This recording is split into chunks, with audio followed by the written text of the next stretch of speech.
Alright everyone, we've kind of been on a streak recently of defending YouTubers who have been falsely accused of things. From Saber to Corey to Skeppy, and today is no exception. Some of you might remember I made a video in the past on Gryph0n and the allegations surrounding him. During the course of that video I went over all the allegations and the proof backing them up, and while I never made any definitive statements, I definitely leaned to one side when going through those accusations. You may also remember that the main person who was leading these accusations was the Gryph0n Twitter account, who, as we've discovered, is completely psychotic.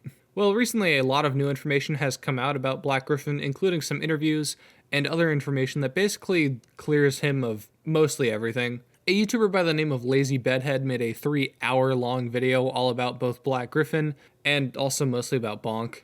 And obviously, I stand on the side of truth, so for the purpose of today's video, we're going to be reviewing everything up to date in regards to the Gryph0n drama and, just clear up everything. But before we do that, make sure to subscribe so that I can feed my starving family. So as I said, we're going to go over Lazy's video and mostly commenting on both the Gryph0n and Brony fandom stuff, providing commentary when needed. Obviously, I cannot cover the whole thing, mostly because it's 3 hours long, but also because some of the stuff is stuff I covered before, so I'll be linking to it down below. With that, let's begin. I mean, you're talking about like really serious shit. You kind of gotta be acting better than this. This is one of my main points with the Brony fandom account as well. Obviously, when making like my Gryph0n video, they hadn't gone off the rails and completely exposed themselves as insane. At the time, they seemed normal, but after KP's video, they really showed how unreliable they are, and it made all their points against Gryph0n and everyone else fall flat. I gave a lot of slack to the claims with Michelle because I just didn't think they made a lot of sense for her to have also been groomed, because like if that were the case, wouldn't she have gotten married to Gabe? Now it has been speculated for a decade, given that Gabe was 22 and Michelle was 13 at the oldest, that this was a grooming relationship. Now, as pointed out, a lot of people claim Michelle was groomed alongside Claire. Lazy says this isn't true, and I don't think I ever claimed that either. But there is one legit point that I bring up every time I talk about it, and that's the comment thread on Gabe's old video with Michelle. The one where he says he could potentially get married to her and that the Canadian age of consent is 16. No matter what side of the drama you're on, this is still incredibly fucking weird. Obviously, like I said, I don't think he's like a bad guy anymore, but like, this is still something I've never seen brought up. I alluded to it earlier, but a bit after my video on Gryph0n, both Michelle and Claire went on multiple interviews to disprove the grooming allegations. This is one of the biggest debunkings when it came to the allegations, and to a lot of people, myself included, it kind of shot the allegations dead in the water. I just think morally it's just kind of odd. I also don't think it's normal for industry moguls to house a random internet musician to live with them and their 13-year-old child. I don't think it's normal to call a fan of your music baby, honey, or bablet on DeviantArt when they're a minor. I think all of that is just really fucking weird. And if that was Brony fandom's argument, I don't think a lot of people would like necessarily disagree. This is exactly what I said. They kind of completely blew up their own argument when they went off the rails. If they just pointed out legit concerning things, then it would have been fine, but obviously they didn't.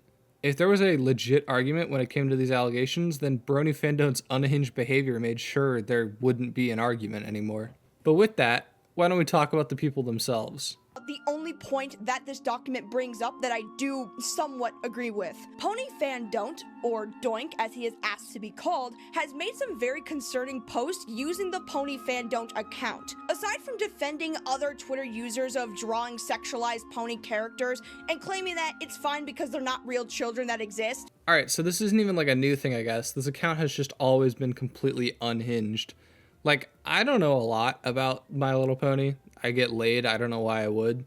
But why are people in that community headcanoning characters as pals, man? It's a fucking kid's show. Bonk justifies their online roleplay of this weird relationship by saying that age is just a number, hence the full context of what that tweet was about. This isn't the only odd thing in Bonk's back catalog, as he has commissioned not safe for work artwork of his fursona with Noelle, an underage Deltarune character.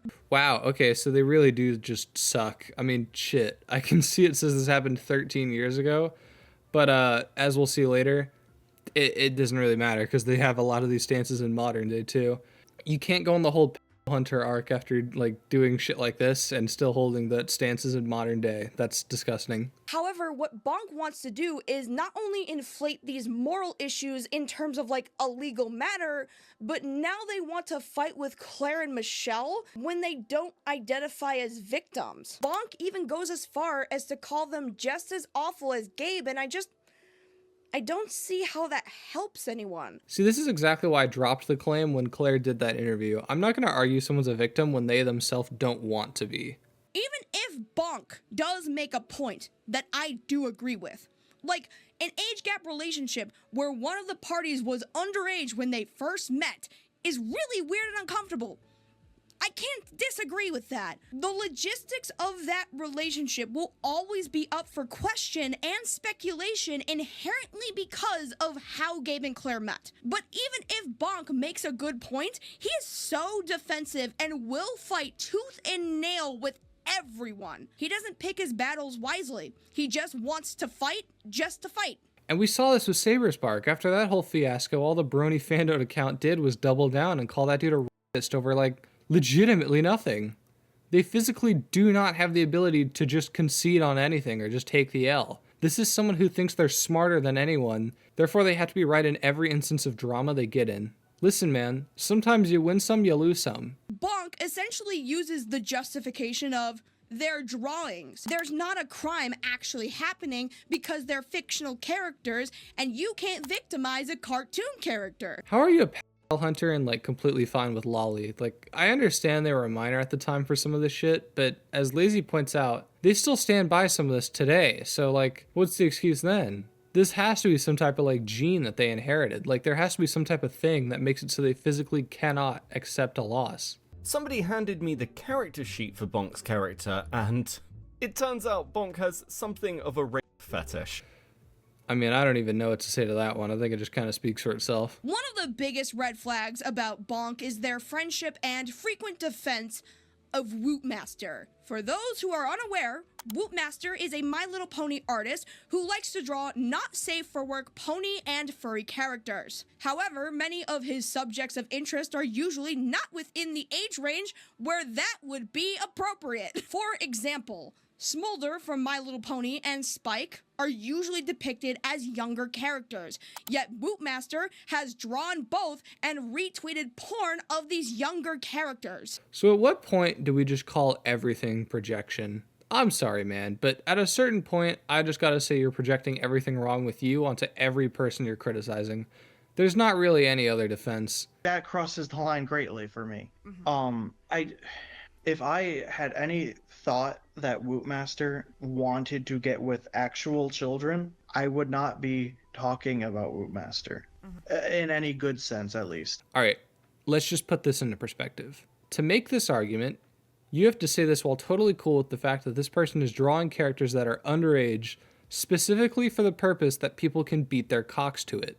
The only difference between this Woot guy and lolly porn is the characters they draw aren't human, which I think I speak for a lot of people when I say that doesn't make much of a difference. Smolder the dragon from My Little Pony, when Wootmaster looks at art of them or whatever, I don't think it's necessarily the fact that they are like a minor character that is why he wants to see art of that. I think there's a lot of different variables where, and it's uncomfortable for me to talk about too. I don't like defending. I don't want a side in the war. I just don't think he's a bad person. Yeah, guys, I don't want to pick a side between my child porn drawing friend and common decency. Sorry, but I have always condemned lolly throughout my history online, and I'll continue to do so. If you defend it or the people who draw it, you're sick, and that's disgusting. And apparently Bonk is one of those people. Bonk claims that Gabe provided vocals for a video that sings about having sex with a young pony character. The thumbnail of this video depicts pornography of the Cutie Mark Crusaders that are explicitly stated in My Little Pony to be foals or fillies, aka young ponies. Now, Bonk did retract this claim, but my question is, how did Bonk find this video? He couldn't find the original one either. That one is 10 years old and only has like 5,000 views. I think the only way he would have been aware that this video existed and was out there on YouTube is because of Bonk's interest in full con. I mean, I can totally see this argument. This isn't crazy to say. I'm gonna be honest, I think Bonk looks infinitely worse than Gabe ever did.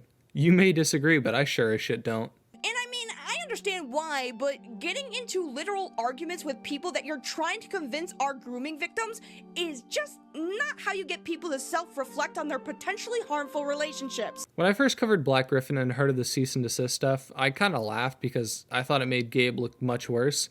Now, after seeing all this and the messages and DMs and how Bonk acts in general, I fully understand why a cease and desist was made. I mean, are you kidding me? This guy is fighting with people and trying to convince them that they're victims by just arguing with them and, like, berating them. This is pathetic.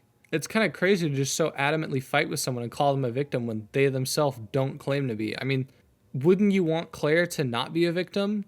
Because for her to be a victim, it means that she's been hurt and that Gabe is a disgusting person. Both things you wouldn't really be hoping for unless you had, like, a super fucked up bias. Why focus so much on the people who are asking you to stop labeling them as victims rather than work with those who are willing to go on the record and say that they are victims? Well, it's probably because he can't. Testimony is evidence. It's important evidence, but it usually gets classified under circumstantial evidence over physical and direct.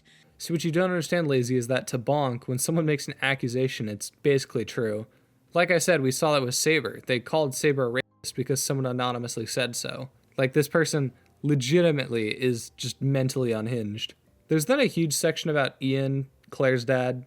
My only problem is that a lot of it is just hearsay. Apparently he's abusive, but I haven't really seen much to back that up. There's a bit more to the video and some other segments on stuff like Saber and Kim Possible I skipped over. So if you'd like to check them out, I'll link the video down below. But with that, the video is over. It was pretty good. I would definitely recommend checking it out. So after everything we've heard, let's close the video out. Is Black Gryph0n innocent? Well, his apparent victim is saying he didn't do anything, and like I said during the DA game stuff, I'm not going to make someone out to be a victim if they themselves don't claim to be one. I think even as Lazy pointed out, there are still legit things to criticize Gabe for when it comes to this whole situation, but that's been entirely thrown out due to how Bonk has acted during this whole situation. So even if Gabe has done anything actually bad, it's basically been disregarded because of them. What I can say is that when I initially covered this whole thing, I was unaware of the psychotic nature of the Brody Fandom account. Now knowing about them, a lot of the claims and evidence that I used in my video falls flat. Hell, I mean, I cited them as a source. I said it before and I'll say it again. That Twitter account and anyone who runs it is not to be trusted. I mean, they're completely psychotic. One of them almost streamed their side. These are crazy people. As for the $1 million question, I don't think Black Gryph0n is a groomer. Even if someone else tried to take over this investigation from Bonk, it's too far gone. So as of right now, Gabe is not a bad guy. Now though, what I want to look into is Bonk and their hard drive, if you catch my meaning. But with that, I think we're good to end the video. I don't know. Join the Discord server, follow me on Twitter, and subscribe, I guess. It would be pretty cool. Anyway, I don't know. Later.